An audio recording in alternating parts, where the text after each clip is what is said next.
Hey guys, this is Charlotte, and you're watching Going In Raw. Hey, Friendo, Steve here. And Larson. And welcome back to Going In Raw, the only pro wrestling podcast you need to be listening to right here at youtube.com/Steve and Larson. Available wherever podcasts can be found, and of course, taped live at the Twitch at twitch.tv/Steve and Larson. We're going to be talking about some Monday Night Raw on the road to Survivor Series. Before that, we got a little bit of news, but really quick, a reminder, this coming weekend on Full Gear's on Saturday, right? Yeah. Saturday, the Church of Friendos are getting together at twitch.tv/Steve and Larson to watch Full Gear together. Larson will not be in attendance because he has decided to go to Disneyland. He was like, I have no interest. He actually told this to me. I hope you don't mind me, saying this, but he actually told me. Still going to say it, so go ahead. He actually told me he had no interest in watching Hangman Page win that title. He would rather go ride the teacups at Disneyland. So all day. Not my decision. You forgot to mention that all day. Nothing but teacups. And he's going to get the Hot Link corn dogs too. Yes, that's the one truthful thing you've mentioned. Yes, that's the one thing that I said that you're actually. If I come across the Hot Link corn dog, I am getting that. But yeah, I mean, we told the story here, but anybody who doesn't know, you booked this trip when AEW had booked last weekend to be Full Gear, and then they did the swerve, they did the switcheroo on you, but Disney's already booked. So yeah, we're gonna get together on Monday or Tuesday. Monday. It'll be Monday. And do our review of Full Gear. But on Saturday, the rest of the Church of Friendos are going to get together and watch it. Should be a blast, even though Larson's not going to be there. That's a big bummer. But the rest of us will be there. And maybe we'll all take turns doing Larson impressions. Oh, great. To make it seem like he's there. Who could be the grumpiest? Exactly. Oh, I hate wind. Man, I was out and about today. Wind, I can't stand it. Wind is yeah. Yeah, I don't know. For me, it's I think I feel that way about humidity. I don't like humidity either. I don't mind wind that much. Anyways, this isn't a weather podcast. That sounds horrible. This is actually a wrestling podcast, and we're going to talk about Monday Night Raw. Of course, one of the big things on Monday Night Raw was Kevin Owens unleashing his fury on Big E. His frustrations on Big E last night, setting up his eventual departure from the company. But first, he's talked about his canceled return to NXT. What's going on here? So late last year, Kevin Owens mentioned in an interview with Metro that at one point there were plans for him to return to NXT. And in a recent interview with TalkSport, Owens offered up some details and mentioned why it didn't happen. This is what Kevin Owens said. Quote, "Before I did the War Games return, there were concrete plans for me to go back to NXT for an extended period before coming back to the main roster. At the time, Paul Heyman was in charge on Raw, and those were just plans we had, and Vince had signed off on all of them, and eventually he changed his mind and nothing happened. That's all it comes down to. What he says goes. It wasn't something I had just floated about. It was a plan that was going to happen, and they just went in a different direction." Of course, a little bit after that, I believe Finn Balor did return to NXT. So the idea of main roster stars sort of, coming back to NXT and making an impact. I'll be honest with you, as much as I enjoyed Finn Balor's run in NXT because he got to change his character a bit. Oh, I thought it was the best work he did since he signed with WWE. I agree. That being said, I personally would have preferred a lengthy run with Kevin Owens and Adam Cole in the same brand. Yeah. That could have been special. Now we're going to have to wait probably about, another couple months 3 months or for so, Kevin Owens, Kevin Steen, and Adam Cole to be on the same brand because that's totally going to happen. But that is kind of interesting that was the thing. And then Vince was like, no, I don't want to do that. What do we say all the time? It's all up to Vince's whims. He could sign off on something. He could wake up one day, I don't want to do it. What else do we say? They have the potential to do so many cool things. Cool stuff. And you got to wonder if this is one of those things where Vince was like, I don't want to give Paul, Triple H, too much cool shit for whatever reason. I wonder at what point, if there was a point or just if it was a gradual thing, where Vince really started to really sour on NXT as it was constructed and made a decision, all right, we're going to phase that out. Let's do 2.0 now. Yeah, I kind of think it was the moment he told Triple H, send me your 4 best guys. And Triple H sent him like 3 dudes who were under 5'11". It's just like, this is your best. Look, that's just pure speculation on my part, but you got to think that maybe, Vince was like, man, this is where the future is supposed to be coming from. I like big dudes. That's just pure speculation on my part. I just think that Vince was like, hey, all this work rate stuff is great, but that's not what we do on main roster. I mean, Shayna Baszler has even talked about having conversations with Vince McMahon, and him saying that too. yeah, with the Vince McMahon, and him saying, hey, we know what you can do work rate. That's not what main roster is about. Save that for the pay-per-views. Yeah. So I don't know. I just kind of feel like there was a certain point, and it would not shock me if it was when he told Triple H, send me your 4 best. And he's like, these are your 4 best? When I put them on screen with Sheamus and Cesaro, they look their size, and it's in my opinion, it's a stupid thing. But, just from observing Vince, that wouldn't shock me. No, it wouldn't shock me. It wouldn't shock me. If they take that moment out, just pure reckless speculation. In your mind, think of a moment that Vince would have watched NXT and been like, nah, this ain't the thing anymore.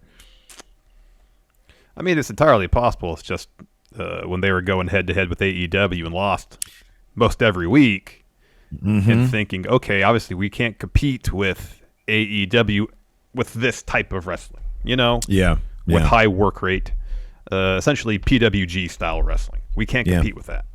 Yeah. So, imagine in Vince's mind, it's like, hey, let's go back to basics. What got us here in the first place?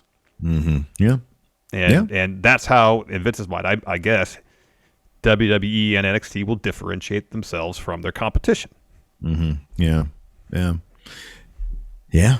That wouldn't shock me either. That could be. Road to Survivor Series. Yeah, they actually Raw last night. Started building the Survivor Series a little bit last night. It's only 2 weeks away.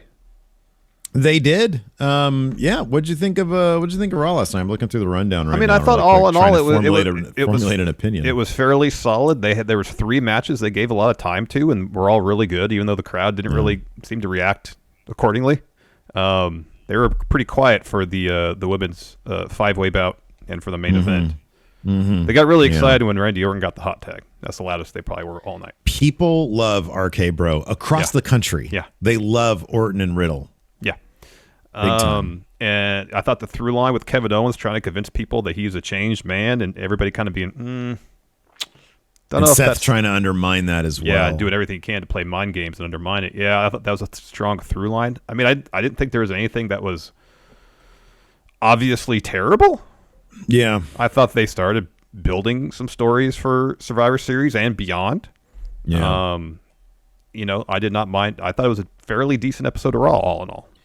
Yeah, it's funny because, one of the things about Raw, after having such an extended period of being just dog shit. Hold on, there was one thing. Ahead. There was one thing that didn't make any sense. Oh, the Adam Pearce Pearce stuff. It made 0 sense because he was like, hey, set up the situation. He brings Mysterios out to the ring and says, once the Team Raw rosters were announced, I realized I made a mistake. Everybody on the team is a former WWE champion except you, Dom. And you can still be on this team so long as you beat Bob Lashley. We know how that's going to go. But then he goes on, it's like, I really want Team Raw to win. I'm like, you run both shows, man. One single 30-second scene where it's established that Pierce is putting together Team Raw and there's some incentive for him to win. Yes. And Sonya's putting together Team SmackDown. Exactly. Now, maybe they'll address that this coming week. How about on their social medias, you have them each, even on Twitter, if it was established. But you're right, it's one of those things where it's like, do we have to make this conclusion on our own? Or is this even is there any evidence to suggest that he's Team Raw and she's putting together Team SmackDown beyond her just having not? I do appreciate that Pierce has been going through a little bit of his own subtle, not subtle attitude adjustment Because even in the ladies' locker room, when the sort of bickering broke out, he looked at Sonya and said, "This is out of control. This is your fault. This is your fault," which was kind of funny. I like more personality in my characters. Definitely. Pierce having that personality with the Brock stuff, I think is really good. Yeah, no, I mean, like he is the obvious authority figure on SmackDown because he's the one that suspended and fined Brock Lesnar. He's the one who exactly. So and now he's on Raw saying, "I really want Team Raw to win." Why? So you can't leap to the conclusion that they've split up the brands between DeVille and Pierce. Nope. But that being said, I think what I was going to say is Raw had been in such a creative funk that it's so difficult to approach, which we should, but it's difficult to approach the shows as a clean slate. So when you see Raw, it's like, another Raw. And like lately, I watch it late at night. You know, I just sort of hunker down. I'm like, okay, I'm just going to check out and watch wrestling, without any preconceived notions and see where it goes. I don't pay attention to social media in advance of it. So it's all fresh to me. I thought it was pretty decent. Like you said, I like the through line. I think a lot of people are doing really good work. It just feels like they're setting some things up. I felt also Kevin Owens unleashing that frustration on Big E is going to do a lot to help Big E. I feel like he has been sort of floating through the episodes, just being sort of generally annoyed with the various heels. And so when he gets an opportunity to really have his back a little bit against the wall, because now not only is Seth gunning for him, and by the way, that contract is totally going to be a cash-in situation. And it wouldn't shock me if it happened in Survivor Series. And now you got Kevin Owens. Now the odds are really starting to stack up against Big E. This is a situation where he should really thrive in as a character and for a story purpose. Yeah, I know. We talked about the Attitude Era days and how the odds were continually getting steeper for Stone Cold. And that's something for the most part, WWE has not really done that well of late. Is when they're trying to build up a babyface champion is to stack the odds against them. I mean, the problem is you have to continually do that and make the odds steeper and steeper, and they almost get to the point, but you can't get to the point, where it's not believable for them to overcome, Yeah. So if now Big E's in a situation where not only does he have Seth Rollins with that contract waiting to cash in, he's got to deal with Kevin Owens now. So it's a good start in the right direction, and if it means Big E loses the title to Seth and then has to go through the story of getting it back, that's solid stuff, That stuff they just don't really do that often with babyface champions, or at least do well. No, I know. The chase, trying to hold on to it and having a target on your back is rarely really something that's explored all that often. It's just sort of, okay, lineup contenders, the babyface champion sort of sits around and observes everybody. So I thought that was good. I really like that they established, I am assuming for the match at the Rumble, Liv Morgan versus Becky Lynch. That's a big spot, unless they just do it on Raw like the week after. Oh yeah, maybe after Survivor Series or 2 weeks after Survivor Series. They'll probably do it if they don't do it on an episode of Raw. It'll probably be for the January 1st, the day one show in Atlanta. Yeah. That's right. You're probably right. That's probably where it's going to be, which is still a big spotlight for Liv Morgan. Yeah. That's a great spot for her title match.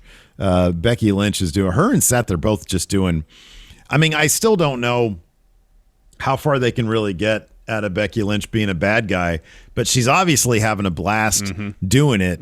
The outfits that they have both her and Seth in are absolutely fantastic. Amazing. Like Becky looked like she was from like Cyberpunk or something last night. It was pretty awesome. Yeah, it was pretty great. But yeah, no, it was a fun show last night. I really liked the Bobby Lashley Dom Mysterio, because that's going to lead to Bobby versus Rey Mysterio. I mean, these two dudes are going to be on the same Survivor Series team. I know, which is going to be it'll be interesting to see this year, because one thing Pierce mentioned was Team Raw has high expectations this year based on the fact that they swept SmackDown last year. Are they setting up Raw to be swept this year? Yeah, huh? Because they can't coexist. Is that a network thing? Yeah, it's like this is like the least coexisty team. I know there is. I know, right? You got Seth, who's just a absolute there disaster. stirring the pot. That's all he does. Owens wants people to trust in him so much, even though he's got an entire history of being a piece of shit, that it's blown up and he's a piece of shit again. You got Ray, who had his son, but now Dom got just completely humiliated, embarrassed, and annihilated by Lashley. And then who else is on this team? Finn. Oh, and then Finn, who wasn't even on TV last night. No, he was still part of the UK he was part tour. of the European tour? Yeah, Oh, okay. yeah, okay. I think they're showing Sunday. Okay, that makes sense. Yeah, they were showing some of the clips from Cesaro versus Walter. Apparently they're going to release some of the match, maybe all of it. That's awesome. That is cool. That's great. Let's take a quick break here to get a word from our sponsor, BetterHelp. Several years ago, while dealing with severe anxiety, I learned the importance of talking to a therapist, but I also learned that it can be really difficult to find the right person to talk to. Today, BetterHelp is providing a safe and private online environment where your needs will be assessed and you'll be matched with your own licensed personal therapist. BetterHelp isn't a crisis line, nor is it self-help. It's professional counseling done securely online, all without having to ever sit in another uncomfortable waiting room. BetterHelp is dedicated to facilitating great therapeutic matches. Send your counselor messages at any time or schedule regular phone or video sessions. And they've made it free and easy to change therapists if needed. And you don't have to limit yourself to counselors in your area. BetterHelp services are available worldwide, so you can find the expertise you need regardless of location. BetterHelp is affordable, convenient, and everything you share is confidential. We want you to start living a happier life today. As a Going In Raw listener, you'll get 10% off your first month by visiting our sponsor at betterhelp.com/raw. Join over 1 million people who have taken charge of their mental health. Again, that's BetterHelp, HELP.com/raw. And let's get a word here from our sponsor, Amazon Music. Since all the friendos out there are listening to this show, it's safe to assume you love listening to podcasts. Well, you'll find tons of podcasts, including this one, Going In Raw, on Amazon Music. That's right. Amazon Music has more than 10 million free podcasts to listen to, such as the hilarious Smartless, which you can get ad-free 1 week before everyone else. There's also the true crime podcast, Dr. Death Miracle Man, which is available 2 weeks early on Amazon Music. Yeah, man, if you're like Larson and love your music, you got to check out the thousands of free music stations and playlists on Amazon Music. Or if you like your tunes on demand and ad-free, then you got to give Amazon Music Unlimited a try. It gives you unlimited access to a lot of songs, like 75 million songs, as well as podcasts, music videos, and so much more. And with Amazon Music Unlimited, you can listen to any song anywhere. Driving to work, walking your dog, doing wind sprints, anywhere, offline, and with unlimited skips. Or listen to podcasts like Going In Raw. So if you've never tried Amazon Music Unlimited, now's a great time. For a limited time, new customers can try Amazon Music Unlimited free for 3 months. No credit card required. Just go to amazon.com/GIR. That's amazon.com/GIR to try Amazon Music Unlimited free for 3 months. Amazon.com/GIR. Renews automatically. Cancel anytime. Terms apply. And before we get back to the show, let's get a word in from our sponsor, Simply Safe. You know, Larson, Yeah. if you've ever wanted to make your home safer, there's no better time than right now, because our friendos over at Simply Safe are offering their biggest savings of the year. They're offering 40% off their award-winning home security. Yeah, Simply Safe has everything you need to make your home safe. And you can customize your system online in minutes, or you can get free customization recommendations directly from Simply Safe. And you can take comfort knowing that your home will be monitored around the clock by trained professionals who can send help the moment you need it. There are no long-term contracts or commitments, so get yourself some peace of mind with Simply Safe.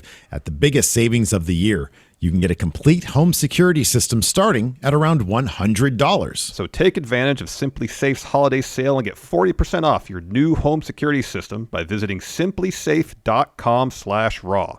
Again, that's simplysafe.com/raw for 40% off your entire system. Hurry. This offer ends soon. So we can go ahead and just dive into this. So we opened up backstage. Yeah. Kevin Owens is sitting with Big E.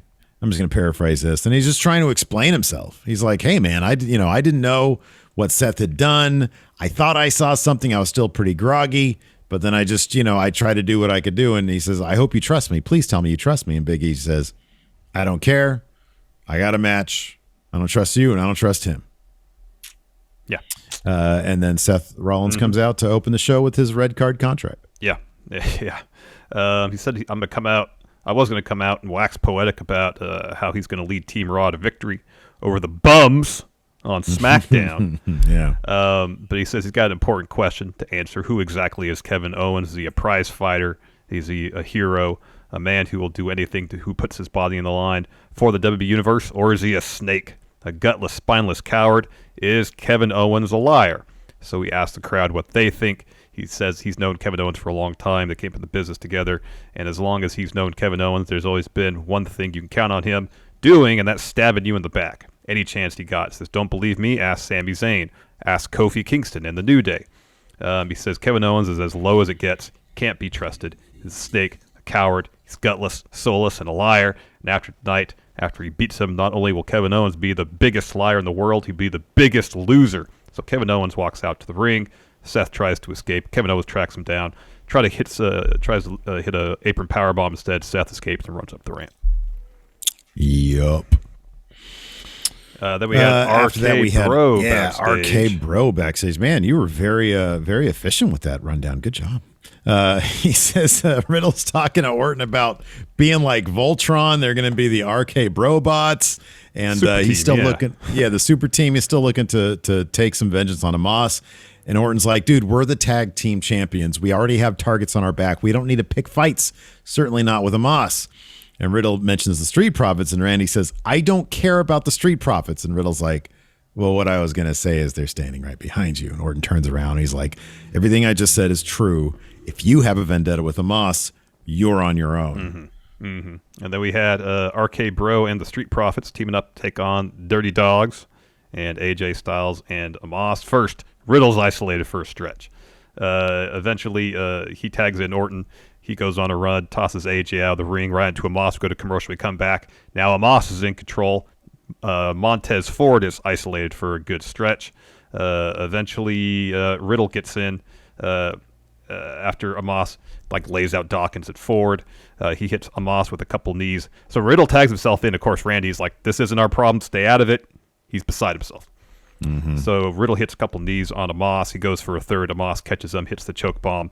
And Orton's just like, why'd you do that? Now I have to go have your back. So he tries to get in the ring, but as he's doing that, the Dirty Dogs pull him to the floor, throw him into the ring steps. Amos looks to tag in AJ, and a couple times during the match earlier, Dolph and AJ were just tagging themselves in, you know? So Amos is looking to tag in AJ. Instead, Dolph swoops in, tags himself in. He starts arguing with AJ. Bob Roode pulls AJ off the apron. They start arguing. So Amos ends up driving Bob Roode to the barricade. So back in the ring, Dolph covers Riddle. I thought Riddle was going to kick out because this was a good 90 seconds before he covered him after that choke bomb. No. Yeah. He got the win, and then Orton gets in the ring afterwards and hits Dolph with an RKO. Yeah. Given that, it seems like Riddle and Orton are the most over things on Raw right now. Certainly with the live crowds. Yeah. Given all the moving pieces with the world title scene, you want the biggest crowd reaction for WrestleMania and the title in your Raw title match. Do you go with Orton and Riddle? Or would you go with the Seth Edge combo? Would you try to keep... I mean, I know, from a fan's perspective, obviously you're a huge fan. I'm a big fan of Big E. Mm-hmm. But if your directive is give the fans the biggest Mania moment you can possibly for the WWE title, for the Raw title, would you go with Riddle Orton at this point? I don't know, because Orton is super over as a face right now. And if you're going to have an Orton-Riddle feud, it's Orton who's turning heel. It's Orton who's turning heel, you know? Yeah, and maybe they think people really love... I know. They love the tandem and they love Riddle. I know. I don't know. The guy that breaks that apart, breaks their hearts. And if you get Orton, especially Orton seems to really love Riddle. Yeah. Legitimately. If Orton turns on him and really gives it his all, does some nasty things. Yeah, that's what's going to take, though. You could It's possible. just the most nuclear heel heat It's on possible. Orton It's possible. and massive face heat for Riddle. I don't know that you don't do that, you know? Like, I entirely feel like that could be a surefire Mania Yeah, match. we talked about that months ago. As soon as they started this program together, it seems like it's probably heading to some sort of program between the two of them. Whether it's for the title or not, who knows? All right, let's take a quick break here to get a word in from our sponsor, Credit Karma. Hey, Larson. Yeah.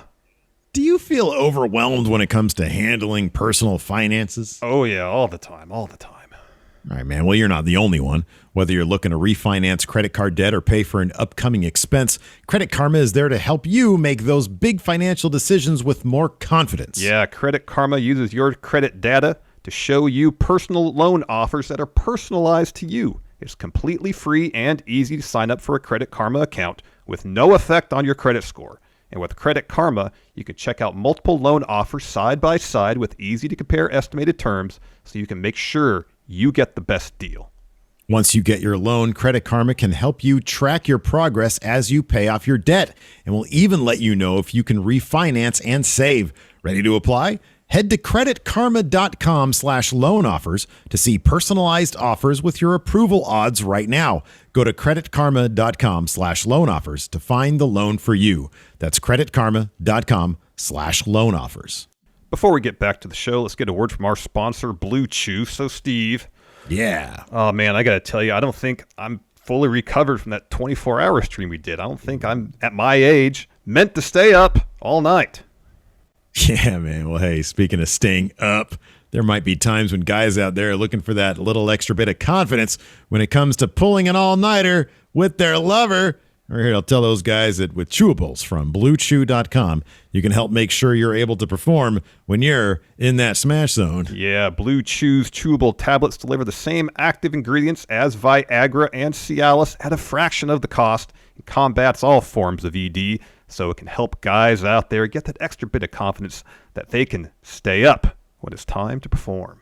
And you don't have to pay a trip to the doctor to get them. Blue Chew is an online prescription service, so that means no doctor's offices, no awkward conversations about trying to hit your pile driver, and no time wasted waiting in line at the pharmacy. And Blue Chew makes the process simple. Sign up at BlueChew.com. Consult with one of their licensed medical providers who will help you find the right ingredient and strength for your prescription.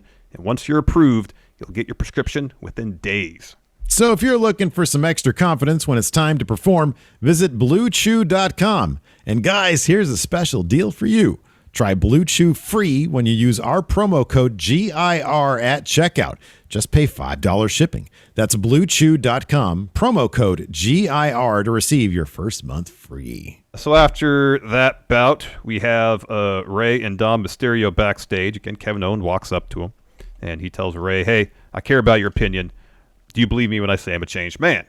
And Rey he pushes on the question, says, oh, my head is spinning for whatever Pierce is about to go say. And Owen says, I understand it's a bad time, but still, I need to know that you believe me. And Rey's music hits, and he says, we'll talk about it later.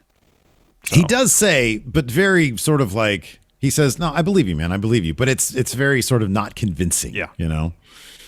So Rey comes out to the ring to meet with Adam Pearce. And Pearce is, even his character work, he seems more on edge these days. I think the Brock thing really, I mean, I loved when he was doing that with Braun before.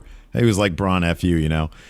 So Pearce, he basically takes a couple minutes to explain Survivor Series and the history of it. He tries to doll it up. And he says, but when the teams were announced this weekend, I feel like I made a big mistake. He says, every member of Team Raw is a former champion except Dom. He's like, I really want Team Raw to win. Why, we don't know. But he says, so you're still in the match, but only if you can beat this man.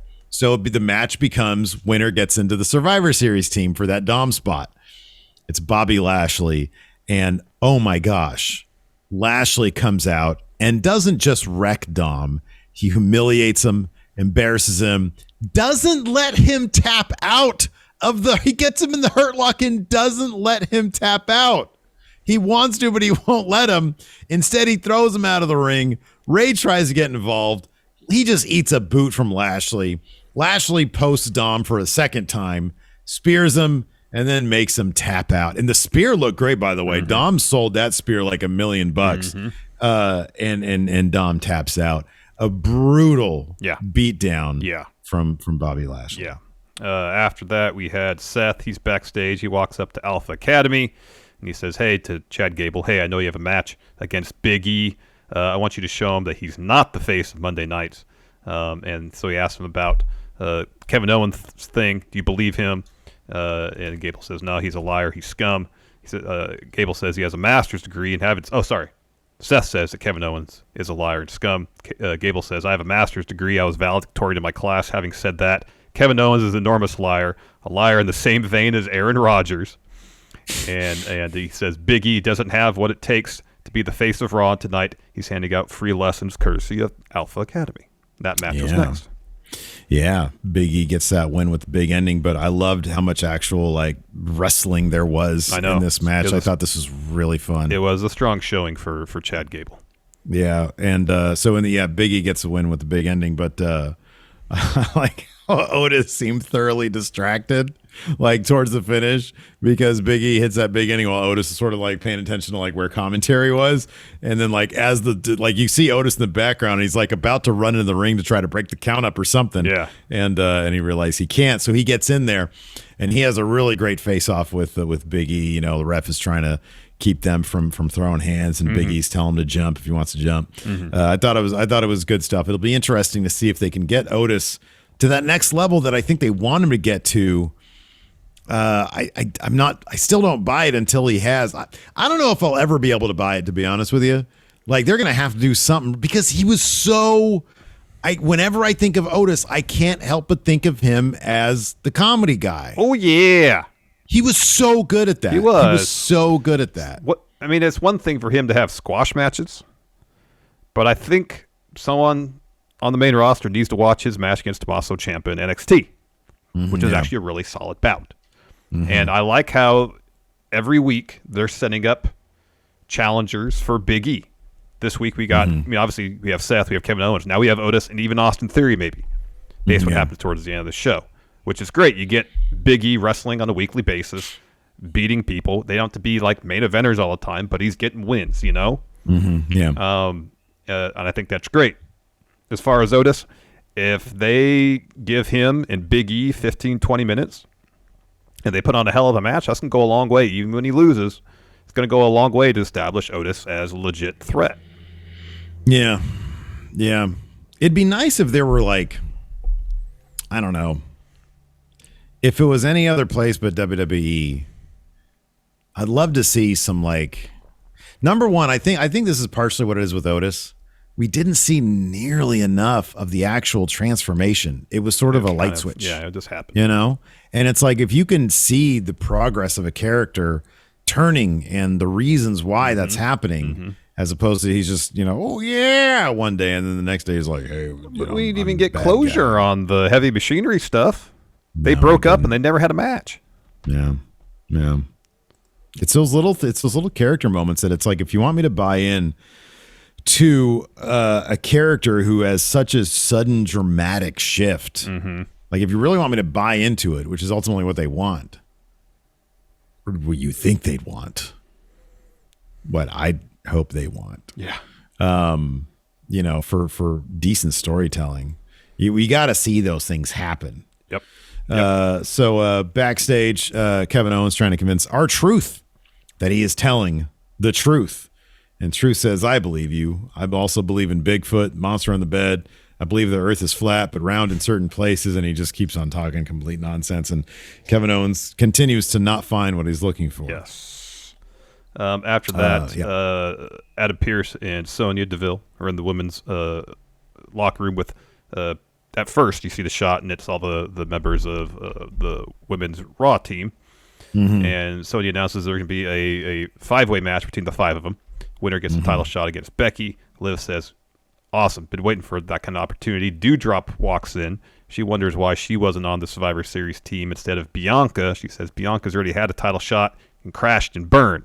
So Bianca gets in her face a little bit. They start arguing.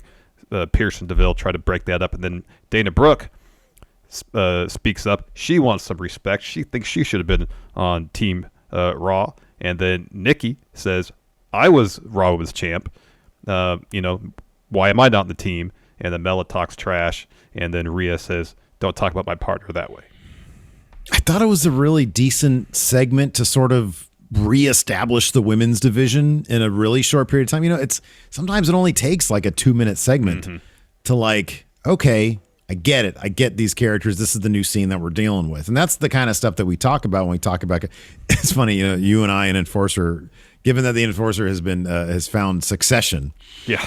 Kendall is the perfect example of a guy who was one character, and then after the accident thing happens, he has to deal with his dad and all that stuff. He basically turns into a different character. Yeah. But you see it happen. Exactly. You buy into the drama of it because you see it happen. Well, then he also, after that, he tries to build himself back up to the semblance of what he was, Right, exactly.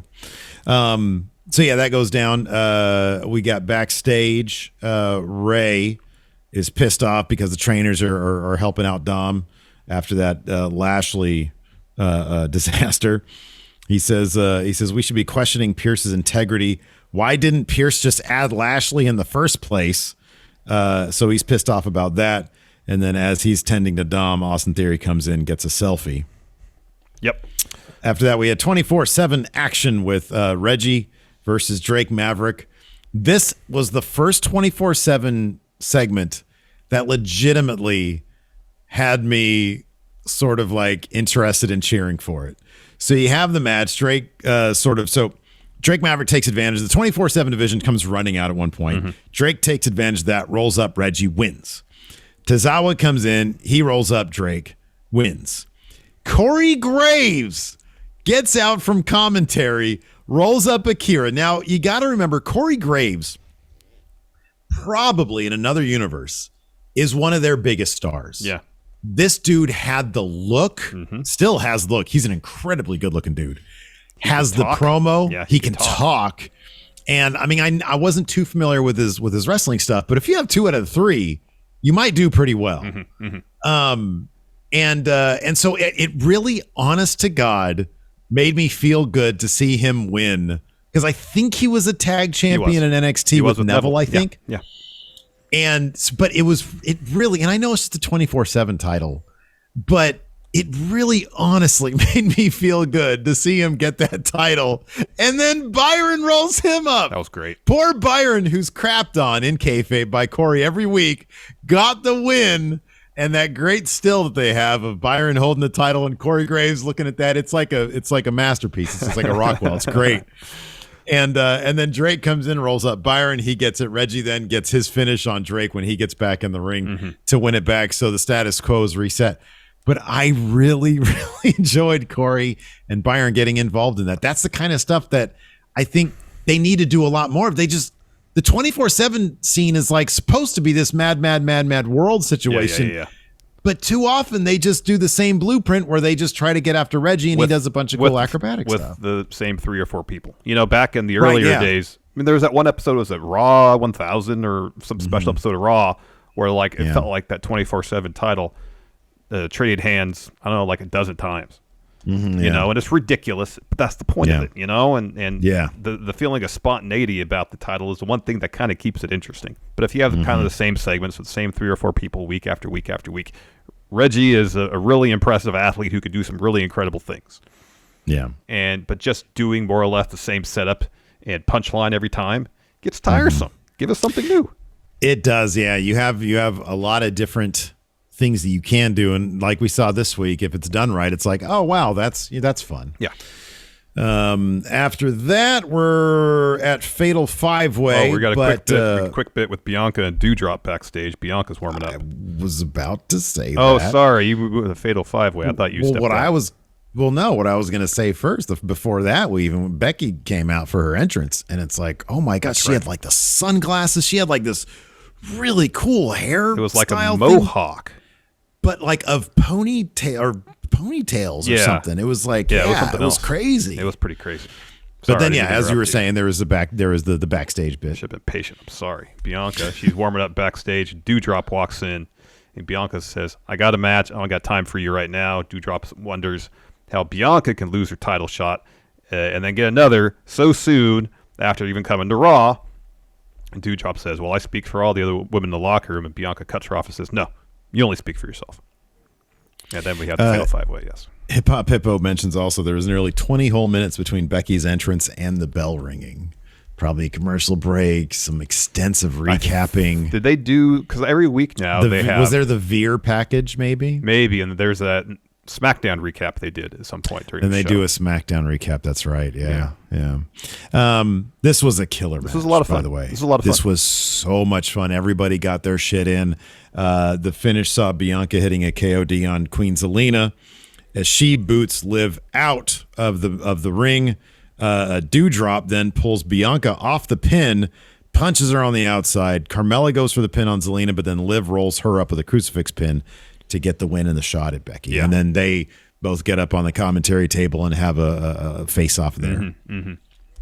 I really appreciate how every week they find new and creative segments to show off all the incredible things Bianca could do in the ring. Double powerbomb thing, that bit where she did the 2 flips off the top to evade people. It's just great stuff. Yeah, no. Even when she loses, she looks like a massive, massive star. Oh, for sure, yeah. So then we have Big E. He's backstage. Seth walks up to him. He's like, hey, I come in peace. I know you have a match against Kevin Owens. Or, sorry, I have a match against Kevin Owens tonight. I don't want any trouble.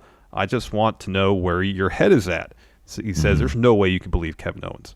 He says, sure, I punched you last week, but it's better to trust the devil. I'm here, fessing up to what I did. Kevin Owens isn't doing that.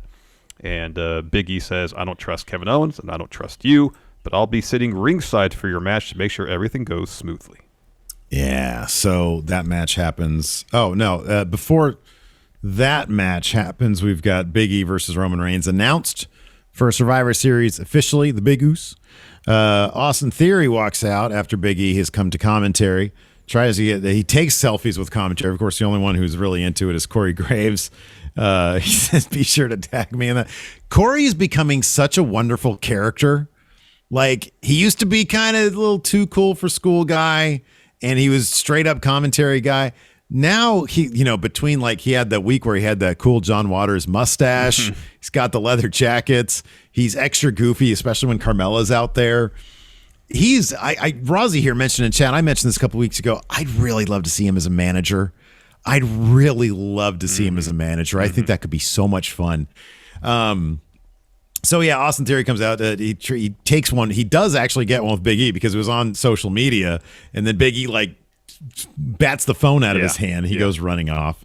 Nice little moment for him. So then we're gonna have that match. Rollins cuts a promo in advance of the match, and he reveals to Big E that him and Kevin Owens had a plan this entire time. He says that we had this planned weeks in advance. He says, I took a shot at you. Kevin Owens took advantage. Seth says he's taken responsibility for it. And then, of course, that brings out Kevin Owens, not just for the match, but to shut up Seth. He decks him. Seth rolls out of the ring, flees through the crowd, but then the match eventually does start. Yeah. Early on, Seth is really focusing on Kevin Owens' ribs, really working that midsection. He goes for a frog splash, misses that. Owens hits one of his own. We see Kevin Owens hit one of those awesome fisherman busters he does off the top rope. I could watch a million of those. Never gets old. Seth hits a pedigree, slow to make the cover. That gets the 2 count. He goes up top. Kevin Owens knocks his feet out from under him, kind of crotches him over the top turnbuckle, looking for a superplex. Instead, Seth hits a buckle bomb. He's looking for a stomp. Owens reverses that into a pop-up power bomb that gets him a 2. Owens looks for a stunner. Seth escapes that. Forearms. Kevin Owens lower back in the ribs, again in the neck. Owens rolls out of the ring. Seth is looking for a leaping clothesline off the ring steps, and Owens is standing right in the area where Big E is sitting, ringside. And so Seth leaps off the ring steps into Kevin Owens. Big E gets out of the way, so they both tumble into the chair that Big E was sitting in. So the ref is counting. Seth makes his way back into the ring, and while Kevin Owens is trying to go into the ring, he just lightly bumps Big E. Well, he tries to go through, Big E is standing between, next to commentary, next to the desk, and he tries to go through the small gap between Big E and commentary, and so he tries to get through there, and like you said, bumps him, and it sort of keeps him from getting into the ring and making it on time. And then he doesn't beat the 10 count, so Seth wins by count out. And so Owens is standing on the apron. He's obviously upset, beside himself. Big E is still standing there ringside. Owens boots him, throws him into the ring steps a couple times, hits him with an apron powerbomb, kind of steps away, refs come out to break it up, and he goes back over there, hits Big E with some ground and pound. Yeah. It's just it's frustration boiling over, you know? And, dude, I really hope, and Kevin Owens is really good at this, being able, like, the entire episode, he's like, man, I've put in a lot of work being a trustworthy guy, but his past just doesn't allow people. Yeah. It haunts him, exactly. And I hope this isn't a cheesy, oh, I'm just bad guy now. I hope Kevin Owens is always really good at, like, adding so much more dimension to his character. Mm-hmm. And that's one thing that I appreciate about him. And in these last couple months of his time in WWE, I think it's going to be fun to see him. It's obvious the frustration of no one believing him, plus the loss to Seth, pushed him to take out his frustrations.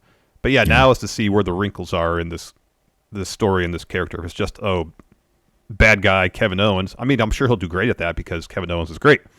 Mm-hmm. But it'd be nice to see if there was more to his motivations other than just, oh, I'm mad, no one believes me, now I'm just going to be a bad guy now, you know? Yeah. Yep. All right, let's go ahead and answer some questions. Actually, you know what? Hold on a second. We've got a whole episode of NXT 2.0 tonight. I'm going to do a quick preview. There you go. Because over at twitch.tv/MFSteve here, me and the Enforcer, we do a watch-along of NXT 2.0 so that I can watch this misery with friends, Larson. That's why I actually like 2.0 these days, because when you watch something with other people, it just makes it so much better. So, look at this is a beefy preview for NXT 2.0. Number 1, fierce rivals collide in 6-woman tag team match. Looks like it's going to be Toxic Attraction versus Io, Casey, and Caden. Mm-hmm. The Creed brothers are going to collide with Jacket Time. Kaylee Ray. Actually, we're getting Kaylee Ray versus Saray. That'll be good. Holy shit, that'll be good. That should be good.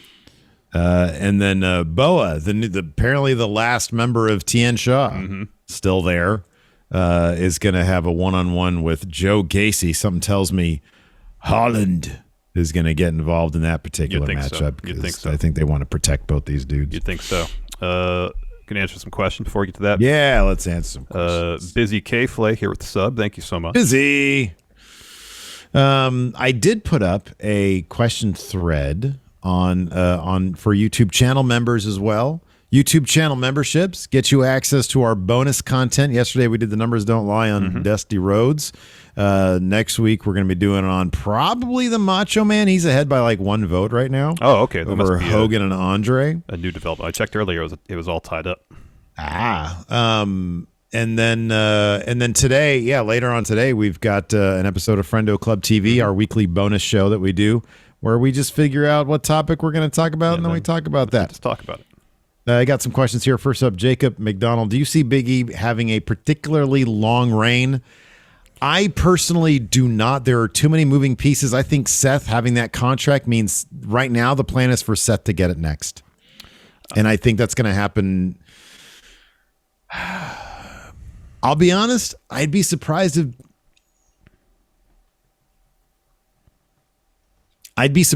Big E had the title past the Rumble. I would. My hope is that he's not necessarily going to have a long, continuous reign, but over the next year, 2 years, he has it multiple times. You know, where he'll have it for, like 60 days now. Maybe he'll lose it to Seth or whoever, eventually get it back, have it for another 120 days. You know, maybe they'll pass the title around some on Raw because the main event scene is pretty stacked. It would be really cool if they sort of went back to, and I'm not talking about full-on Russo booking, but like a little bit of the philosophy back in the Attitude Era where they didn't hot potato it, but every 3 months or so, or you'd get a shock title change on Raw, you know, like you've got Roman's going to have that Universal title for a long time. Have that be the title that you never really touch. WWE title, pass around. The thing about, in the Attitude Era days, they'd have title changes fairly, on a regular basis, but it was all motivated by story, Yeah, it was always pretty compelling stuff of the story. You can do that still, yeah for sure. Floppy here asks, why are Sonya and Pierce all of a sudden becoming heels? I know Sonya has been leaning that way a little since she came back, but Pierce has never been like this until tonight. Maybe it started with the Braun stuff. Now, after getting destroyed by Brock, maybe he's just at his wit's end. He's tired of it. He's frustrated. So he's just kind of a jerk now.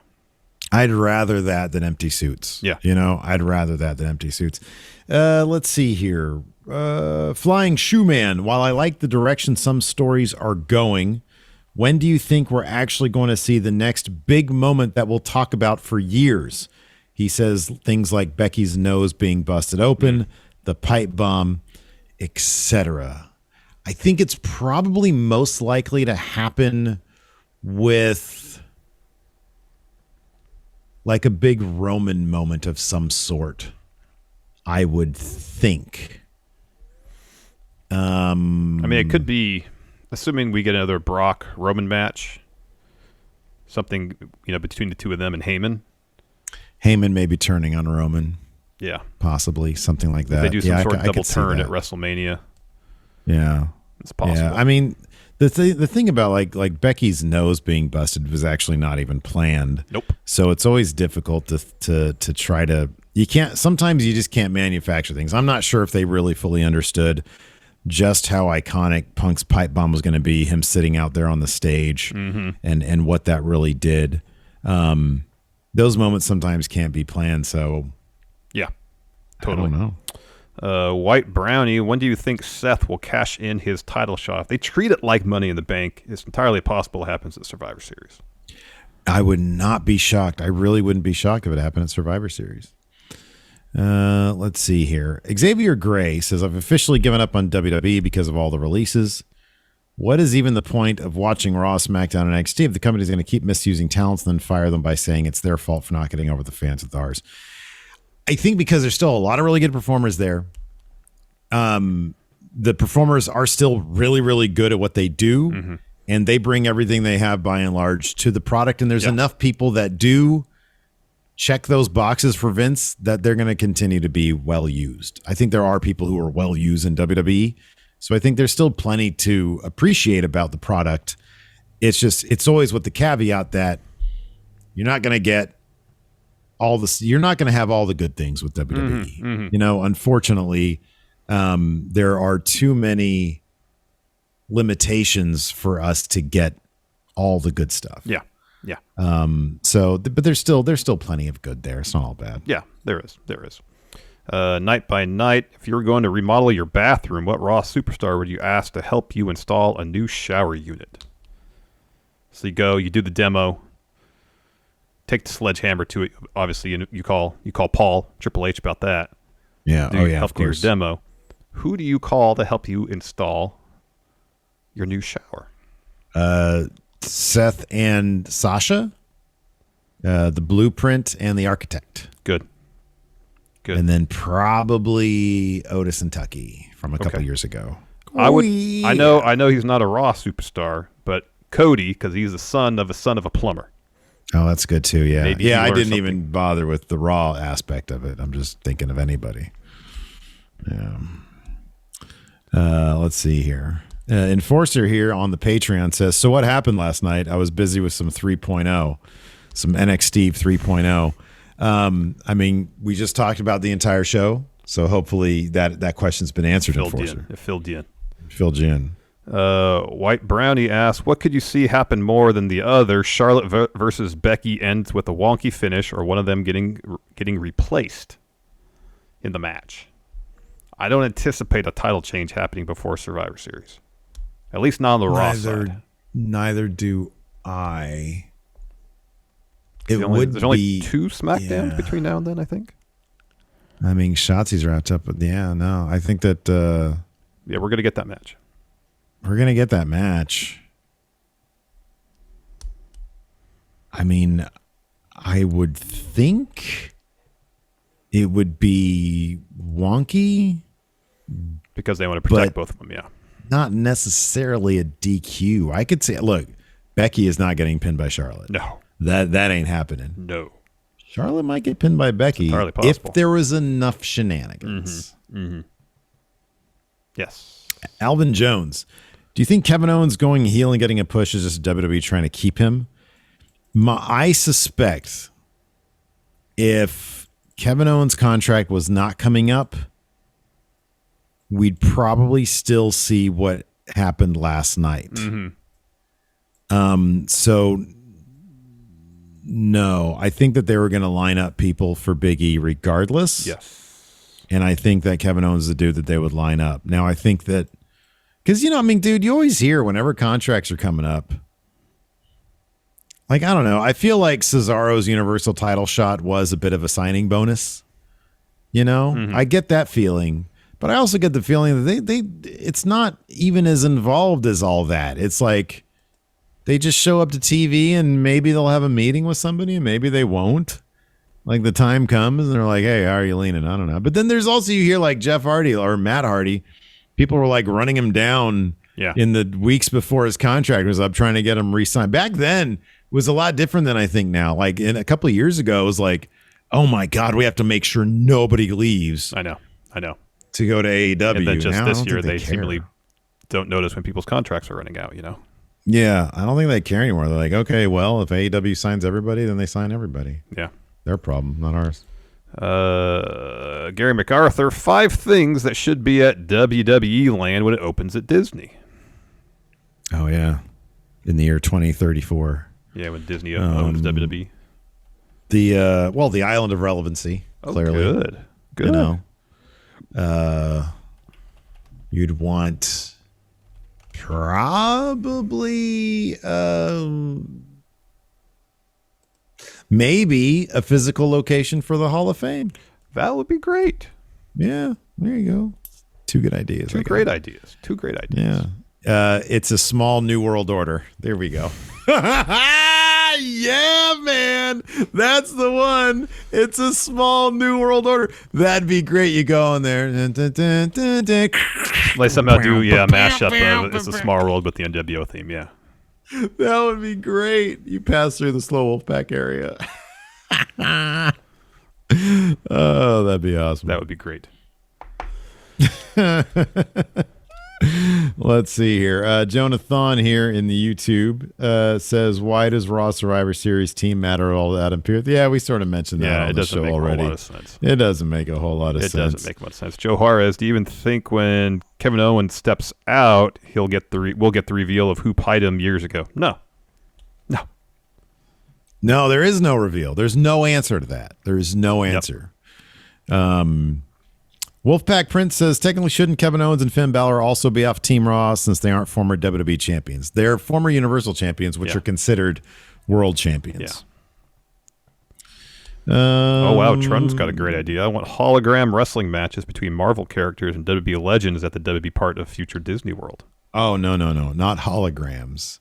I want those idiots that dress up like the characters. Oh, there you go. You know, you got Kylo Ren, you know, who looks a little bit shorter than he should be. Fighting against some dude who's dressed up like, you know, Diesel. Yeah, there you go. Be good. Some guy who's like a little too overweight playing Kane. That's what I want. Kane with a lightsaber. That's what I want. Oh, that'd be great. That'd be great. That's good. All right. I think that's going to do it for us. Twitch chat will stick around a little bit longer. Thanks, everybody, for tuning in. We definitely appreciate it. Till next time, we'll talk to you later. Goodbye.